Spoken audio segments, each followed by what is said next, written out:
तसं मागण्या तर आमच्या भरपूर आहेत, पण मुख्य मागणी आहे ढाकणे कुटुंबाला मारहाण करणारा आणि ज्यांनी करायला लावलेली आहे त्यांच्यावरती अजून बऱ्याच लोकांवरती गुन्हे दाखल नाहीत, त्यांच्यावरती गुन्हे दाखल झाले पाहिजेत.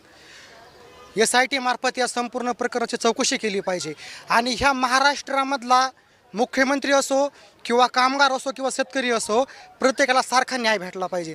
एका एका माणसाला, एका समाजाला, एका व्यक्तीला, एका घटकाला वेगळा न्याय आणि एका समाजाला, एका घटकाला, एका माणसाला वेगळा न्याय असं अजिबात चालणार नाही.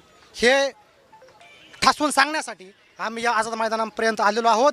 ढाकणे कुटुंबावर जो अन्याय झाला आहे, त्यांचे जे पाय तोडलेत, त्यांचे जे दातं तोडलेत, त्याचं एकमेव कारण म्हणजे त्यांनी हरणाची शिकार करण्यासाठी अडवलं म्हणून. प्रत्येकाचं आपापलं वेगळं वेगळं दैवत असतं, त्याचप्रमाणे हरीण हे पण कोणाचं तरी दैवत आहे.